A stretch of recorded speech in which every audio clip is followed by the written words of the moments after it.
Opinion Decoding: the mega PSU revival under PM Modi. Turning around loss-making PSUs is not merely about restructuring them or infusing fresh capital. Bold and drastic measures are often paramount. State-owned telecom operator Bharat Sanchar Nigam Limited (BSNL) has recorded a net profit of 262 rupees crore for the December 2024 quarter, marking its first quarterly profit in 17 years. This is a significant turning point for the company, with the revival happening thanks to its service expansion, cost-cutting measures and growing subscriber base. BSNL saw revenue growth of 14.18% across its mobility, fiber-to-the-home FTTH, and leased line services compared to the same period last year. The telco subscriber base also climbed from 8.4 crore in June 2024 to 9 crore by December 2024. This December quarter profit is the first since 2007. Additionally, the company slashed finance costs and overall expenditure, reducing losses by over 1,800 rupees crore compared to the previous year. Its EBITDA earnings before interest, taxes, depreciation, and amortization doubled in the last 4 years, reaching 2,100 rupees crore in FY 2023-24. BSNL has been enhancing customer offerings with services such as national Wi-Fi roaming, Buy TV free entertainment for mobile users, IFTV for FTTH customers, and India's first private 5G connectivity for mining. The company is now focused on nationwide 4G rollout. Of 100,000 planned towers, 75,000 have been installed and close to 60,000 commissioned. The aim is to have all towers operational by June 2025.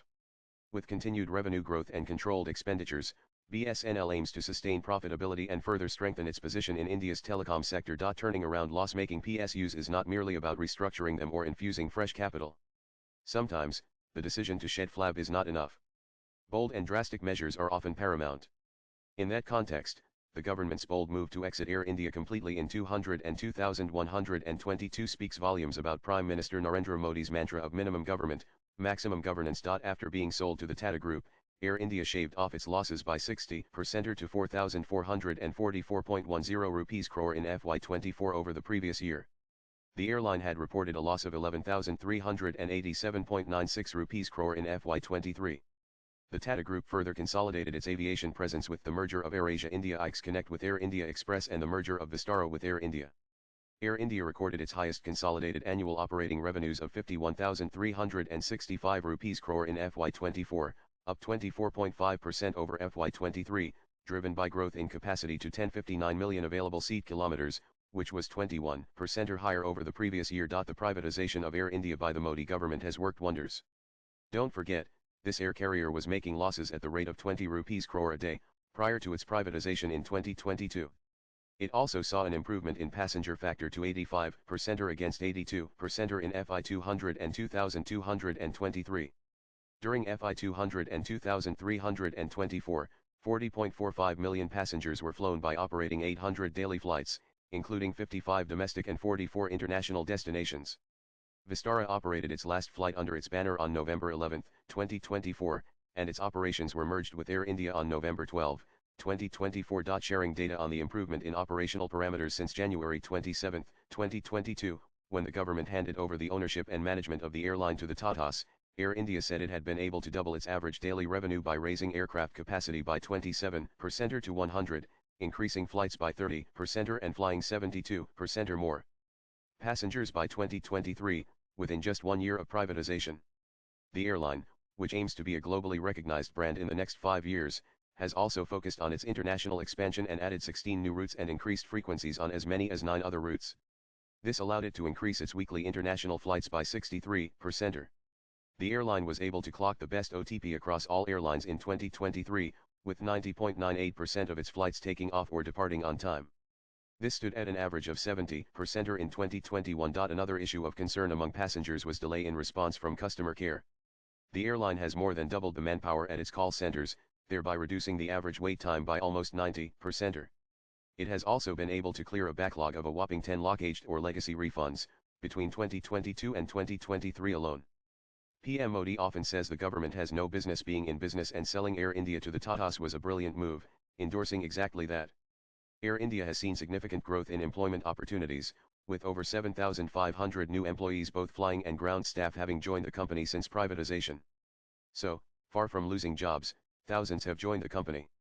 Air India has been in the process of acquiring 470 aircraft from Boeing and Airbus for its fleet expansion at an estimated cost of 70 billion. Coal India Ltd, owned by the Union government, is yet another example of how the Modi government has truly lived up to its promise of minimum government, maximum governance. The company's performance has seen a sharp turnaround in the last few years. Talking of PSBs, SBI, the banker to every Indian, has huge strengths like its branch network of over 22,000, a strong brand recall and ammunition like comfortable liquidity buffers. The average balance in a savings account in SBI is 3 times higher than the nearest competition, which effectively means that the average saving account balance improved to 17 rupees lakh crore in June 2024 from 12 rupees lakh crore in March 2020. Let us turn the clock back to 2012. The bank had a net profit of just 1,583 rupees crore in the April-June quarter of 201,112 FY12 fiscal. The sharp jump in pays in 2012 was attributed to inability of corporates and other borrowers to repay the loans on time, mainly on account of pathetic performance of the economy under the erstwhile Congress regime. Now circle back to 2025. The percentage of gross NPAs or non-performing assets of SBI was barely 2.07% in Q3 FY25 from 2.42% in Q3 FY24. On a QoQ basis, too, the figure saw an improvement, versus the 2.13% figure in Q2 FY25. The net NPA figure in Q3 FY25 came in at 0.53% vs 0.64% YoY. Credit growth at 13.49% YoY in Q3 FY25 with domestic advances growing by 14.06% YoY and with gross advances crossing 40 rupees lakh crore, is a stellar endorsement of Modonomics and how it has reinvigorated the banking landscape, including the massive turnaround of India's biggest public sector lender. SBI. CASA ratio stands at 39.20% as of December 31, 2024. SBI, for the quarter ended December 2024 Q3 FY25, reported a sharp 83% year-on-year YoY surge in standalone net profit to 16,891 rupees crore. The net interest income for Q3 stood at 41,445.51 rupees crore, up 4% YoY. The provision coverage ratio PCR at 74.66% improved by 49 bps YoY.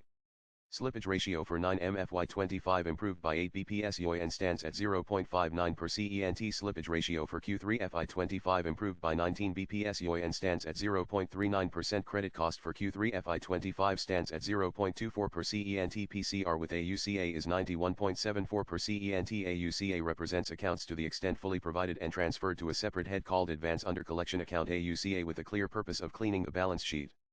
The balance in AUCA as of December 31, 2024 is 1.75 rupees lakh crore. Central public sector enterprises CPSEs under the Modi government have seen a tremendous 150% growth in their combined net profit from 1.29 rupees lakh crore in FY14 to 3.22 rupees lakh crore in FY24. That figure was 2.18 rupees lakh crore in FY23. The top 5 CPSEs with the highest net profits were Oil Natural Gas Corporation Ltd, Indian Oil Corporation Ltd, Bharat Petroleum Corporation Ltd, NTPC Ltd, and Coal India Limited. Dividends declared by CPSEs in FY24 rose 16.3% to 1.23 rupees lakh crore compared with 1.05 rupees lakh crore in FY23. For example, Hindustan Aeronautics Limited HAL saw its market valuation skyrocket by 14.52% in merely 5 years, rising from 17,398 rupees crore in 2020 to 2.7 rupees lakh crore as of March 2025. The company is virtually debt-free.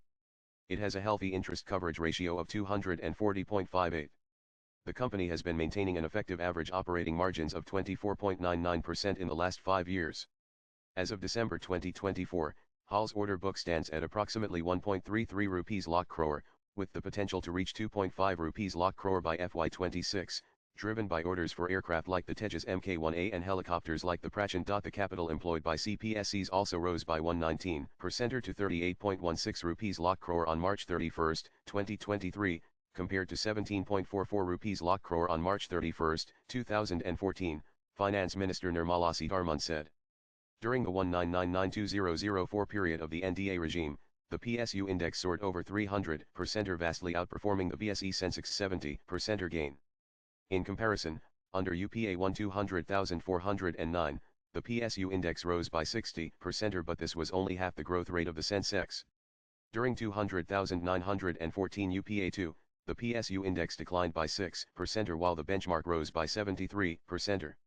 Despite volatile markets, the 10 biggest market cap contributors to the BSE between March 17, 2025, and March 24, 2025, were Hindustan Aeronautics HAL, State Bank of India SBI, Life Insurance Corporation LIC, Indian Railway Finance Corporation IRFC, NTPC, Oil Natural Gas Corporation ONGC, Power Grid Corporation of India, Coal India, Bharat Electronics, and GAIL India, whose market capitalization surged by anywhere between 49,155 rupees crore and 15,353 rupees crore, each. In the last 10 years, as of May 2024, PSUs have been the biggest outperformers. Bharat Electronics Limited BEL tops the chart, with nearly 16 times returns, followed by ITI with 15.5 times returns. Others include NBCC India, SJVN, and Hindustan Petroleum Corporation HPCL with 7.9 times, 5.8 times and 5.1 times returns, respectively.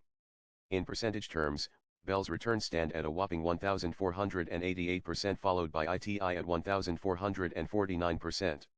For NBCC, SJVN, and HPCL, the returns are between 689% and 410%. Under the leadership of PM Modi, PSUs are thriving, benefiting significantly from the culture of professionalism infused in them along with increased operational freedom. The Modi government's focus on capital expenditure has also helped. Management incentives such as sharpening of performance-linked bonus, capital management guidelines on dividends, buybacks, etc., and calibration of the disinvestment strategy have played a key role in improved performance of the CPSEs. GNPA's gross non-performing assets in PSBs have fallen to decadal lows of less than 3.2% and profits are at record highs, even as the push to financial inclusion brings formal banking to every corner of the country. The total paid-up capital of all CPSEs jumped 155% to 5.05 rupees lakh crore on March 31, 2023, as compared to 1.98 rupees lakh crore on March 31, 2014. Total gross revenue of CPSEs in FY23 was 37.90 rupees lakh crore against 20.61 rupees lakh crore in FY14, an 84% growth. The total contribution of CPSEs to the exchequer in taxes and dividends was 4.58 rupees lakh crore in FY23, a 108% jump over 2.20 rupees lakh crore in FY14. The net worth of CPSEs also increased from 9.5 rupees lakh crore on March 31, 2014, to 17.33 rupees lakh crore on March 31, 2023, an increase of 82%. A stellar example of how PSUs and PSBs under the Modi government have staged a handsome turnaround is SBI, with the bank's net profit over the past 4 financial years significantly surpassing the cumulative profits of the previous 64 years. In the last 4 years, SBI has earned a net profit of 1.63 rupees lakh crore. The same for the 64 years prior to that was only 1.45 rupees lakh crore. Currently, SBI's run rate is a smart 17,000 rupees crore worth of net profit every quarter. The bank has improved on the productivity front as well, with profit per employee growing by nearly 6 times to 30 rupees lakh in the last few years, clearly endorsing the fact that PSUs and PSBs under the aegis of the Modi government have had a brilliant turnaround in more ways than one. The author is an economist, national spokesperson of BJP and author of the best-selling book The Modi Gambit.